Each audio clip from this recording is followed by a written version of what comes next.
This female celebrity is so pitiful. She just died and was immediately slandered by several scumbags. Just now, Anna, the goddess in the hearts of countless men, died unexpectedly and was sent to the morgue. Paul, who was on duty, was a huge fan of Anna. He took out his phone and took pictures and videos. Paul's good friends, Evan and Harvey, also came to pay their respects. They were all huge fans of Anna, or rather, they were just greedy for Anna's beauty and dreamed of getting close to the superstar. Of course, they wouldn't miss this opportunity.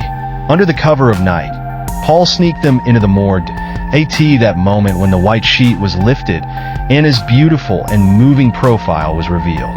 Now, lying in front of them, Anna looked as if she were alive, without a hint of being dead. Ivan's eyes sparkled as he gazed at his idol, who was now within reach. Evil thoughts crept into his mind, and he began to touch Anna's corpse. After a tentative conversation, they learned that Anna had died only a few hours ago. Paul was not surprised by Ivan's perverted thoughts, as he had secretly done similar things before. However, Harvey strongly opposed the idea, saying they were crazy and that the person in front of them was dead. But Ivan, who had lost his mind, persisted. The guests were already in a state of chaos, and Harvey, also a big star, had no choice but to reluctantly follow Paul. Paul peeked through the door crack, watching the scene outside. A few minutes later, Ivan returned, looking triumphant. After hearing his account, Paul couldn't restrain himself and began to molest Anna's corpse. Just as he was halfway through, Anna's eyes suddenly opened, and Paul was shocked, falling to the ground and screaming. The two men rushed over, looking at Anna in surprise, only to discover that the supposedly dead body had come back to life. It turned out that the doctor had misdiagnosed, and Anna was only in a state of suspended animation. Anna, who had awakened, was unable to speak, but she knew what had just happened to her. Harvey, being a kind person, quickly got her a glass of water and some clothes to wear, preparing to take her out to find a doctor. However, Ivan disagreed, knowing that if Anna were to expose what had happened, he and Paul would face severe punishment, including imprisonment. Just as the three were arguing, they heard footsteps outside. Ivan quickly covered Anna with a sheet and turned off the lights. The three hid, and the door opened. It was the mortician, who had come to deliver a new corpse.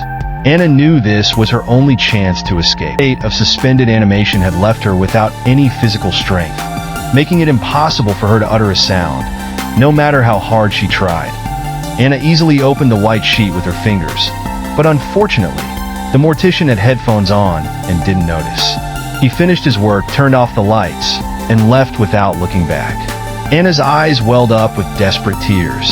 Ivan and Paul wanted to kill Anna to avoid exposure, but Harvey refused, insisting that they should send her to the hospital for treatment. Ivan threatened Harvey, saying that if Anna survived, he and Paul would face disaster. Since everyone already thought Anna was dead, even if they killed her again, no one would know the truth. Anna lay on the bed, helpless tears streaming down her face as the three men argued fiercely. Harvey walked to the door and found it couldn't be opened. The mortician had locked it from the outside when he left. Paul had also left the key outside. Ivan and Paul started fighting, and Harvey was pinned to the ground. Anna could only watch in horror. Paul then hit Ivan, and Harvey lay motionless on the ground, bleeding from his head. Ivan finally realized he had used too much force. The situation was getting worse, and if they didn't send Harvey to the hospital immediately, he might bleed to death. But the door was locked from the outside, and they couldn't get out. After discussing, they hid Harvey and Anna, cleaned up the scene, and changed into clean clothes. Paul then called his colleague to open the door. Anna tried to scream, but Ivan covered her mouth. After the colleague left, they found that Harvey had stopped breathing.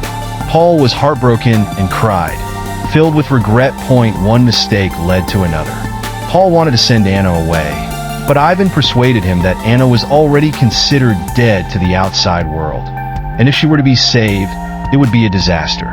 While they were discussing, Anna made a great effort to roll off the bed, crawl to Harvey's side, and take out his phone.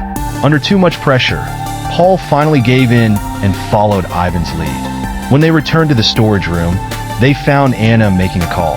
Anna said she was just calling her father to come pick her up without mentioning anything else. Everything was already too late, and now they could only send Anna. Preparing for the worst, they pushed Anna along, and when the phone connected, the person on the other end was Anna's father. However, Anna had tricked them, and her previous distress call had not actually gone through. Ivan was furious, pushing Anna back and slapping her repeatedly. Paul then used tape to bind Anna's hands and feet. Anna's desperate cries for help were futile.